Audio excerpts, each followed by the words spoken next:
Theology for kids? Yeah, never too early.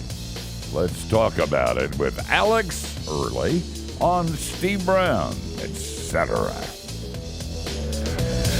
He's an old white guy, an author, broadcaster, and seminary professor who's sick of religion. And he's brought friends. Please welcome Steve Brown, etc.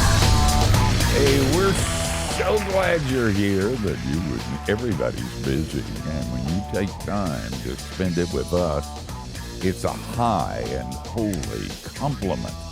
And if you're wondering, I'm Steve, the aforementioned old white guy. Matthew Porter, our executive producer, is here. Matthew has a theological question. How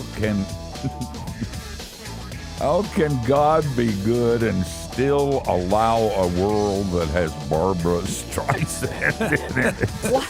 I think you have that question, too. Yeah, I do. Our producer, Jinx, is in this little glass booth. Jinx always sticks to the 4 food groups: coffee, pizza, cheese-based crunchy snacks, Daddy Cokes.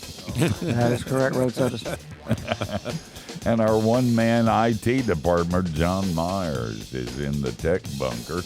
He keeps our computers computing and our YouTubes YouTubing. And Dr. George Bingham is the president of Key Life. And for those of you who aren't familiar, George offers the 5 points. I'm not going to do this, Matthew. I'm just It's too late. I can't read We're it. committed. The 5 points of beardism: total awesomeness, unconditional growth, limited trimming, irresistible manliness, and perseverance of the whiskers. And if you didn't get that, it's okay. That's the last time you're going to hear don't it. work at it. His book on it will be out soon. And Kathy White is, of course, the soft, feminine side of the program. She's just hoping to persevere In this room, through yes. this intro. One of these days, we'll do a program on the 5 points of Calvinism and There you go. lose our entire audience. We have a great guest today. If you go to our website occasionally, as somebody pointed out before the show, Alex Early writes more on that than I do, and we love this guy. Alex serves as lead pastor of Redemption Church in Seattle. He is an author, a lecturer, holds 2 master's degrees plus a doctorate, and frankly, that's intimidating. Alex has written several books, and his latest is one written for kids, which I hold in my nicotine-stained fingers, thinking about God. Alex, what possessed you to do this? I mean, theology isn't boring enough for adults. You got to do that for kids, too. Write fun things about dinosaurs and clowns and balls and stuff. A theology book for children. Yeah. What caused this to happen? Actually, You know- guys, I'm kidding him.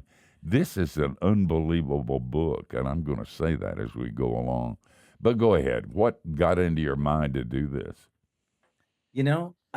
Back in 2020, when we were in kind of a more rigid lockdown here in Seattle, one evening around the dinner table, our kids started asking a couple of kind of more pointed questions, as kids can ask the best questions, and they're not old enough to know not to ask certain things, or they don't mind concerning themselves with things that are too lofty. And so they started asking some theology questions, and one was just basically our son Jude just said, "Dad, what's a theologian anyway? What's a theologian?" and I said, buddy, it's just somebody that the person that thinks about God, really. is a way to think about what a theologian is. And he's like, oh, that's neat. And then we started getting into, he started asking questions about the Trinity, and then they started asking questions about creation, and on and on. They started asking just a handful of questions. And as we were answering them and batting those questions around, I asked them at the end of the conversation, kind of, do you guys want me to like try to write some of this stuff down for you and maybe make you guys like a little book or something? And they're like, yeah, that'd be awesome. I was like, okay, we'll just take some of your questions and some of the stuff we've been talking about, and I'll try to write something for you. And so I would get up early in the mornings, before work, and just kind of spend maybe an hour or so just trying to think, what are the big ideas that I want to try to communicate to my kids about God, Jesus, the Son, and the Holy Spirit, and the church, and all this stuff, and try to say it to them in their language, in a way they could get it. And so that's kind of that's what kicked it off, and from there it evolved into what you have now. If I were marketing your book, I wouldn't just say it was for children. This is a very cogent, clear, and orthodox statement of theology, and done quite well. It's kind of like, who wrote that Bible for children that everybody likes? And we've had her on the program, and she's Sally. Yeah. Sally. Yeah, the Children's Bible or something. Children's Storybook Bible. And we had a guy on our staff that said that was the main Bible that he used. You might get this into seminary if you work at it. Alex, I had an attack of sanity years and years ago. Those child evangelism people used to come to my study and solicit funds for their ministry, and I was kind, but I kicked them out. I thought they were doing stuff to children's heads that should not be done, until I got home one day, and my wife said, and she was only 5 at the time, or 6, and said, your daughter is ready to come to Christ. And I said, no, she's not. She's not old enough yet. She can't understand. And Anna said, well, go talk to her. I said, I'm not going to, because I already know she's not old enough. And she said, do you want dinner? And so I went back to Robin's room and sat down and said, your mom said that you want to come to Jesus. Do you know what that means? And she articulated the most profound statement of what the gospel was I think I've ever heard. And I remember kneeling down and by her bed, and she came into the kingdom. And that can be really shaking to somebody who believes that's not possible. So, Alex, you're writing things that kids, we will be surprised at how they can latch onto this and reach out to it. I mean, your chapter on the Trinity, you can't talk about the Trinity for more than 2 minutes without stepping into a heresy somewhere.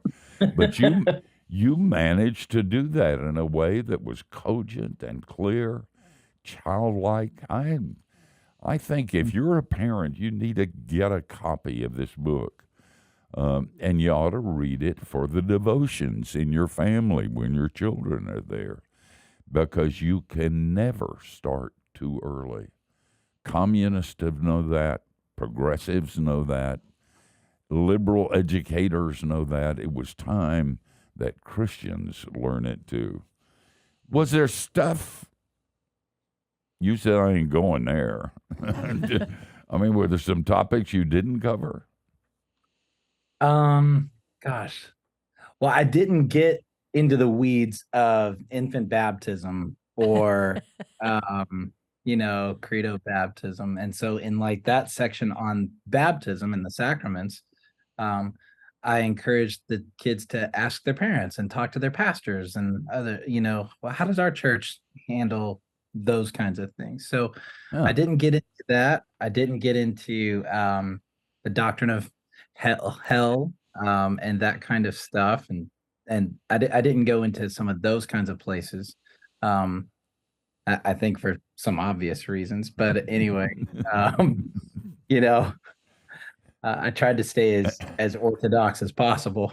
Alex, as you talk, all kinds of things come to my mind, and I can't go there either. Oh man, that's so good. Do you? Yeah. And now you kind of wrote it for your kids. They like it, or They should I do. not ask that? They do. We actually, when I wrote it, it had all these references to Seattle and the Pacific Northwest. And then when it was time to like start working on actually, oh, this is going to go to publish. Oh my gosh. Okay. We had to go back and cut out, references to local parks and Douglas fir trees and things like that, and that we see all the time here. And it's like ferry boats. And I don't know what a ferry boat is. Like, anyway, so I had to cut out all these like little local references. Anyway, so yeah, the kids dig it though. We started reading it at dinner last week, and they were really into it. That is so good. Awesome. Guys, we're talking to Alex Early, and this is the book, Thinking About God. It's a little book, but it's a big one. You ought to get it, and you ought to pass it around to your friends who have children. It's time we started taking them more seriously than we have, and we do that because we take God seriously. Hey, listen, don't go anywhere or you'll get the hives.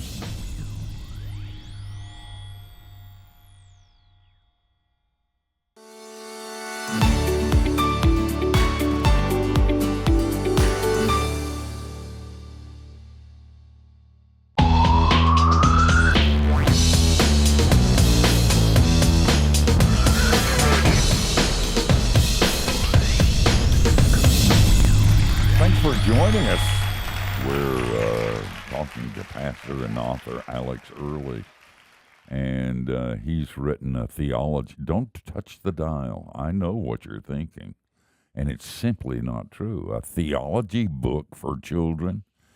This is an incredible book, and if you need a little brush up on theology, this book will be helpful for you too. But it's for your kids. It's called Thinking About God. So, Alex, I jumped immediately when I got the book to chapter 11, the chapter about the church. I thought, okay, I'd like to look at that. And so I'm looking at the first part, which is what makes a church and what's so important about the church and what are the sacraments and all of that. And then I got to the next page and I absolutely loved it because it says, what if I don't want to go to church? And I thought, I'm not a child. And boy, do I understand that. What if I don't want to go to church? I thought you handled it. I mean, I thought you handled it brilliantly, but did that come as a result of one of the questions that maybe even your own kids ask, like, why do we have to go to church? Or did you just throw that in? No, it was from him, and his wife said, you're the pastor. Yeah. You're the pastor, You dummy. have to You go to have to church. go to church. That's right.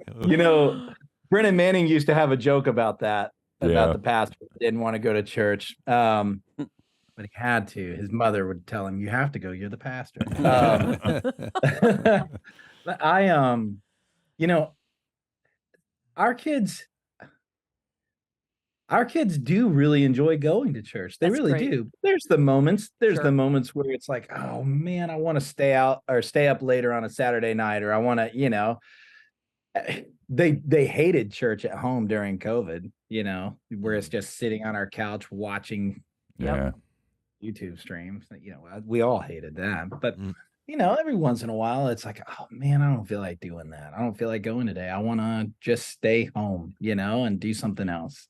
And so, yeah, I mean, our kids every once in a while will say something like that, just like anybody. But I'd know that that's just kind of basic. I kind of more thought about, well, what would 8-year-old Alex? Did 8-year-old Alex like church? No. I was scared of it. They talked about hell in there. It was grumpy people. The pews were uncomfortable. The only thing I really liked about it was sitting next to my dad, and he chewed big red gum. And I liked him, and he would roll his eyes at the pastor every once in a while. And we'd get in the car on the way home, and he would just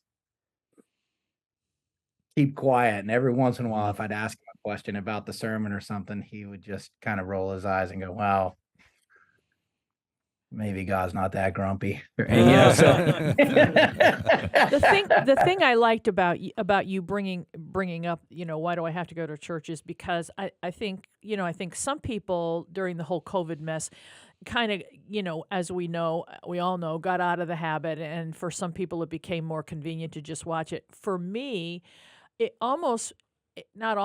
had the opposite effect, because every time I watched something on TV, I had this. I had moments where I thought, well, this is pretty cool. I didn't have to get up and get ready to go to church, but I had these moments more regularly where I just longed to be there, especially when it was communion. Because when the guy on TV said, "Now we want," got down in the camera and said, "Now you just go get a piece of bread and a glass of water," and I thought, no, this is Right. this is not it. So I just think it's great that you covered that, because I don't think that's just a problem with children who are antsy sitting for an hour. I think it's across the board. Is your church coming back after the thing? Or Yeah. Yeah. Ours is we've too. been back. I Yeah, mean- it's really nice. Yeah. What Kathy just said is what I expressed. And because I'm so cynical and negative sometimes, I'm surprised at myself. I could hardly wait to get back with people. And I could live in a monastery. I don't even like people. Yeah, like, wait a second, what? Alex, I love how you talked about the really organic origin of this book. I could just see the picture of being around the table and the kids asking questions, and our kids ask questions too. I wrote down one of them from a couple years ago. Daddy, can monkeys pee on you? So I guess really families are different. Obviously, you're a good dad, and you elicit some larger questions. That's not even made up. Yeah. But They've got baptism mixed up a little, I guess. hopefully it's Methodist. Goodness gracious. But there's something there that I think we breeze past or forget when we're adults, because we're on to being intellectuals and stuff, and we blow past the honest curiosity and wonder that kids have. I wonder if you just speak about the importance of kind of protecting that in our hearts as adults. Good question. Yeah, especially in relation to God. Like, you're not going to be a very good theologian, and you're not going to have much of a vibrant walk with God if you squelch your imagination altogether. Like, the wonder that comes with being a kid ought to be cultivated throughout the remainder of your life. It doesn't need to decrease as you get older and somehow become more enlightened. It's like, well, how does that work? I become more enlightened and I'm growing in my maturity, and yet I'm becoming less childlike. Like, Jesus would just look at you kind of like a dog that heard a whistle. I'm like, I don't think that's how it is, man. So I think it's important to begin with a child, when they ask the question, is to meet them right where they're at and go, you know what? That's the question you're asking today. And step into that spot and go, let's go. Let's start where you're at, rather than, well, let me talk about the second and third, even though you're asking about the first. Yeah, it's like, well, start where they're at. And you weigh in on this, but I think there's value if they ask a question you don't know the answer to simply say, yeah, that's a really great question. Here's my part of an answer I might know, but we should. Yep. And then now you come alongside them and go, let's I don't know, let's explore this together. What a beautiful opportunity that would be if you grab it. Yeah, you got to have some I don't know baked into your theology also, because you just don't. So we shouldn't bother pretending that we have the mysteries of God completely figured out, and be able to go, I don't know, buddy, that's a great question, but we can start doing some digging on that together. That's cool. One of the assets you've just acquired, Alex, is that the next time there's a discussion about theology, at your dinner table, you can give them the book and you can go on eating. Alex is a problem solver. The name of the book is Thinking About God.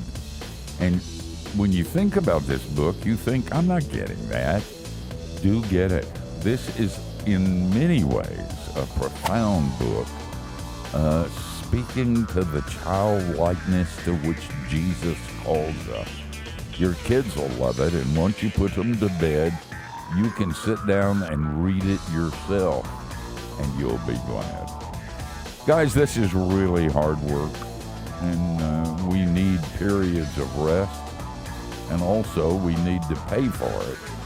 So for those two reasons, we're going to leave, but like Jesus, we're coming back.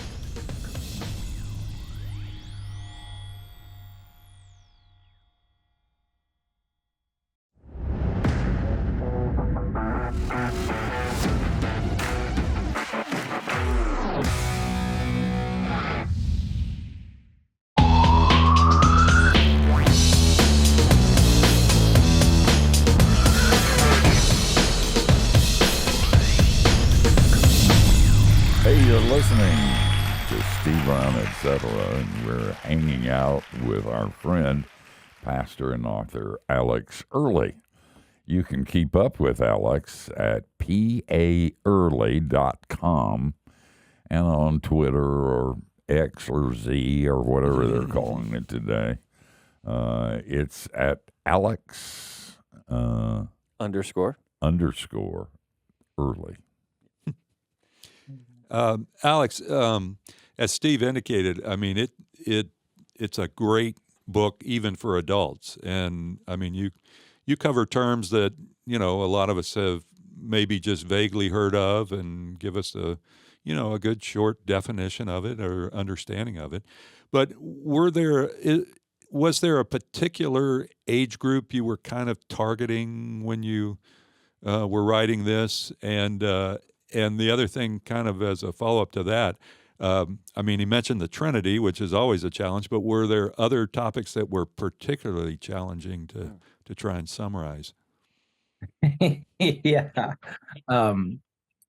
So I was really initially I was writing for my kids, and then was going to go to publish, tried to get beyond the two kids at our table and start talking to the world.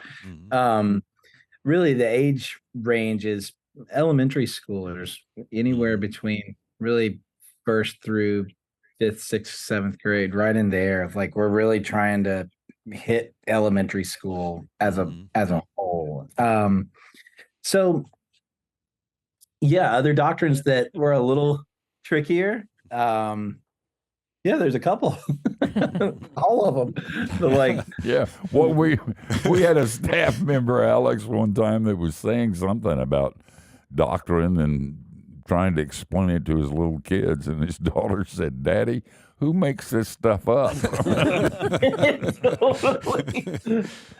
People that speak Latin, or spoke Latin. One doctrine in particular is like the doctrine of aseity. Where does God come from? That's a question children ask. Who made God? Yeah. Something like that. Does Did God you have parents? settle it? We settled it. Yeah, this doctrine. Yeah, the doctrine of aseity. The Latin word for se, meaning self. Negating that, meaning that God only proceeds from himself. No one made God, so there's one that's kind of it's a mind bender, but it's one of those things that kids ask. Yeah. Who made God? Where did God come from? God proceeds only from God. God is uncreated. Or noetic, the idea of how does, in relation to sin especially, how does sin affect my mind? How does it affect the way I think? And so those are some things that are tricky, and they were hard to try to find a way. How do you talk about this in a way that makes sense, that doesn't require a lot of footnotes and endless babbling, but trying to get right to the point as quickly as possible, and in a way that, like, if a parent or an aunt or an uncle or a Sunday school teacher, whoever is, reading alongside a child, can go, oh, there is a word for this. Like a parent would probably know to say, well, nobody made God, right? But then there's actually a word, and people have actually thought this through. And, so my hope in this is that it wouldn't just, challenge kids, but it would really equip mom and dad as they're reading along with their kids, going, they feel confident in their faith too, Mm. So yeah, there's a couple of doctrines in particular that are Yeah. a little off the Good. beaten path. Well, keying off of that, what you just said, it seems like it can function in at least like two different ways. One, like the kids could just read it themselves, just completely solo, but in the context of a devotional, because maybe you could speak a little bit to how you've structured it, because it's not just the information, but there's questions, and then there's other, like, here's questions for you to answer, but then it's questions that seem more like sparking a conversation that you might have around a dinner table or like a little nighttime devotional kind of thing. Totally.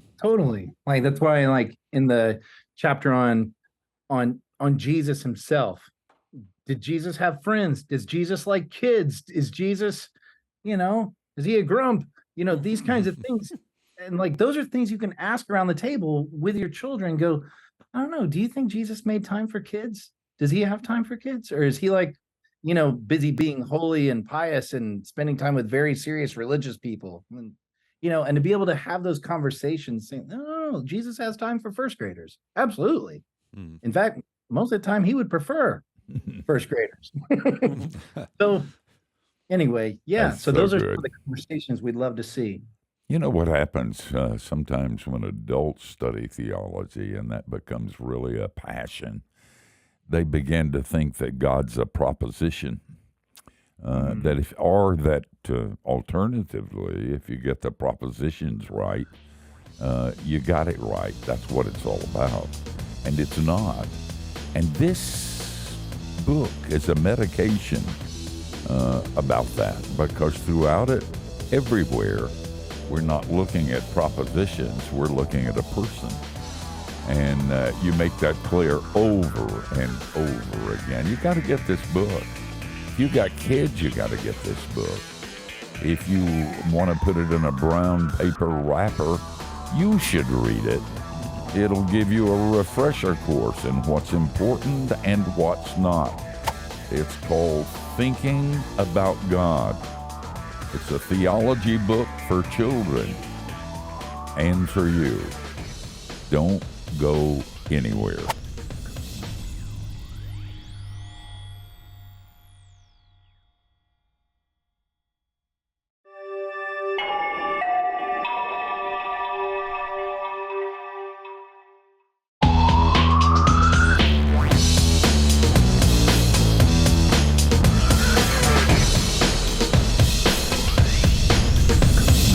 Hey, we're so glad you're here, and I bet you're glad you're here too.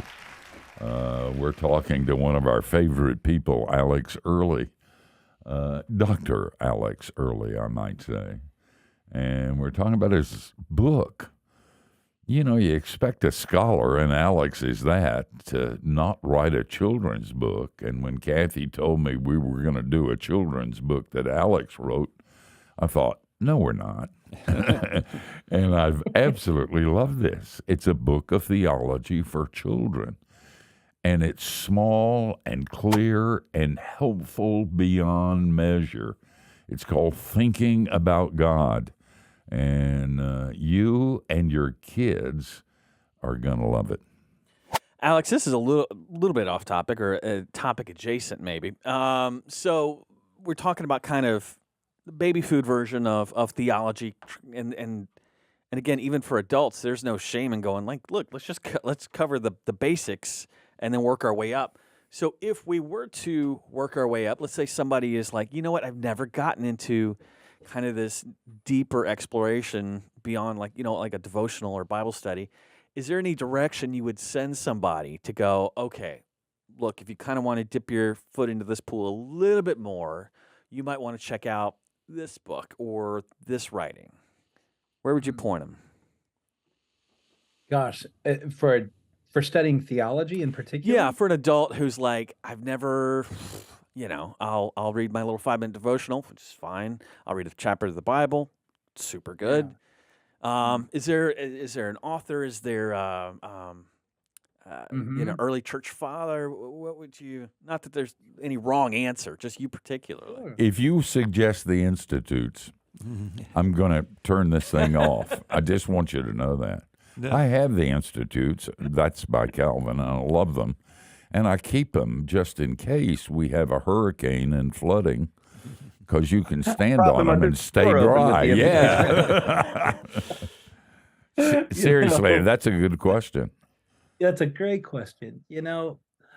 Alex Early's book of simplified theology for adults. Maybe that'll be the next one. Maybe that's Maybe that's that's the it. sequel. Maybe that's it. The follow-up, thinking about God for grown-ups. I think I would steer somebody to something like the Ragamuffin Gospel, honestly, by Brennan Manning. Because what he does in that book is he takes the human face of God revealed in Jesus and makes God so unbelievably approachable finally.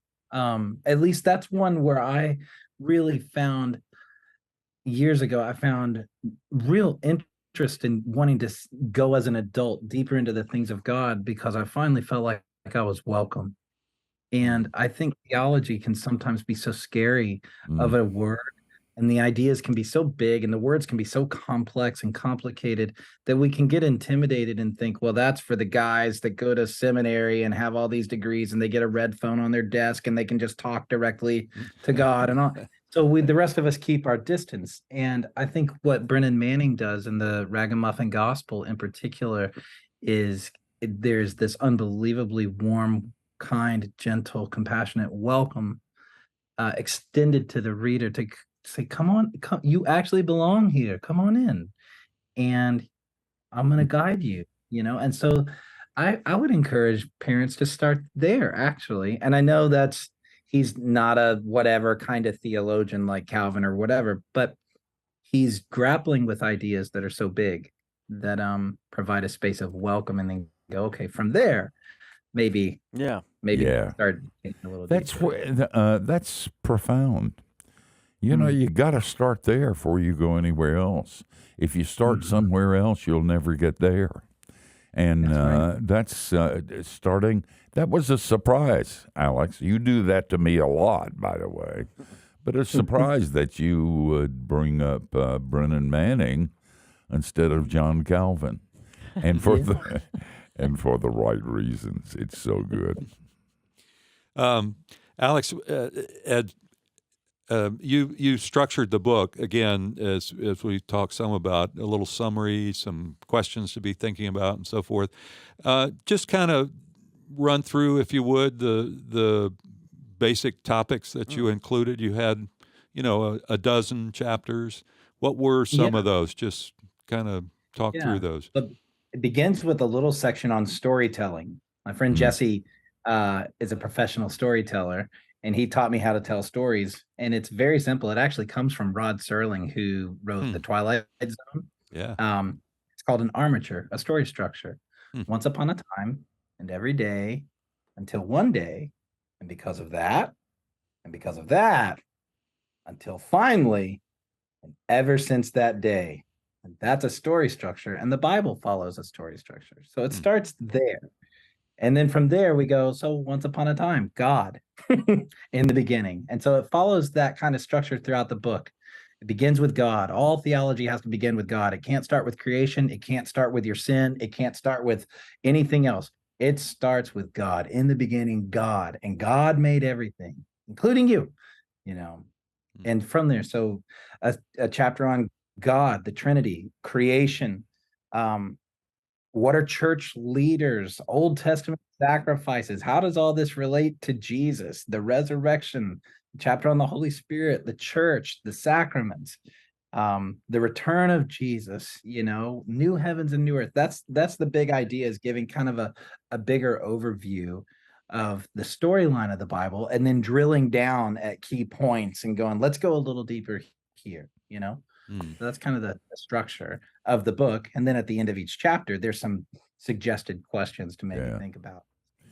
Did you, you on purpose did what C.S. Lewis did? This is mere Christianity, isn't it? I mean, he said he didn't want to be sectarian or make a case for his particular view, but taking what is basic Christianity. You did that too. You could have gone a lot of ways with a lot of controversial stuff, and you didn't do that. Yeah, I guess that's what I did. I hadn't thought of that. This is C.S. Lewis for children. Alex, just very quickly, because we're almost out of time. At the very end of the section on heaven, what will we do in heaven? Well, the Bible does give us a lot of things that it kind of speaks to. We'll work. We'll have jobs to do. We won't just sit around and play harps, but we'll work. We'll feast. We'll rest. We'll sing. We'll play. We'll have things to do as we continue to serve our King. And I'll have hair. Listen, it's going to be something to look forward to. Alex, as always, they're asleep, I'm good. You're a delight. Thank you very much for taking time from a busy schedule to be with us. You keep writing, we'll keep talking. Got it. We rise up and call you blessed. The book is Theology for the Young'uns, Thinking About God. You ought to get this book. You ought to share it with your children, and when they go to bed, get in a corner and read it for yourself, because the stuff in this book is really important. Alex Early, Thinking About God. We're going to come back and tell you about next week.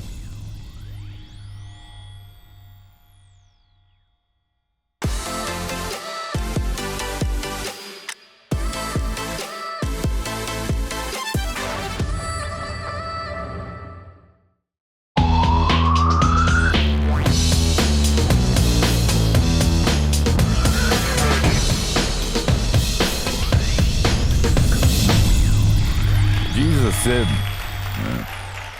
that if you really want to get into the kingdom, if you really want to go to heaven, you got to become like a little child. And as we've gone through this past hour, I've been thinking about that. The older I get, the younger I want to be in terms of one's walk with Christ. You begin to see what Jesus was talking about. If you read this book, Thinking About God, Theology for Children, you begin to think, that's what Jesus was talking about. This points to that. The kind of humility that asks questions and accepts answers and then applies them in one's life in a childlike, trusting way. And so, if you want to be great, you got to be small. If you want to be famous, you got to be a nobody. If you want the kingdom, you got to put aside all the stuff and become a child. We may print that up. I think it's already in print. Somewhere. I think God said it. Who are we going to talk to next week? Next week, we are going to have Dr. Vodi Bachman. Wow. And his new book is titled The Ever-Loving Truth, Can Faith Survive in a Post-Christian Culture? He's in Africa, by the way, and George and I saw some videos, and they absolutely blew us away, and I thought, we've got to get him on the program, and then God almost killed him off. He had a heart problem and went into surgery, and he's hard to reach. It's easier to reach. I mean, he's God. I was going to say that. A lot easier. But Kathy pursued it and stayed with it, and she gets crowned for doing this. This is one of my heroes. I'm really looking forward to that. I don't know anybody today, and I mean in the world, who speaks with such power and such love and such wisdom about critical race theory, about wokeism, about politics that is built around selfishness and pride. You're gonna like him a lot. And between now and then, I'm going to learn how to pronounce his name. Well, that's it. And you've wasted another hour. We invite you to come back next week, same place, and waste another hour. Oh. Between now and then, no, I'm being facetious. Okay. It's a form of humor. Okay, leave me alone. Okay. We between now and then, don't do anything we wouldn't. That gives you a wide berth.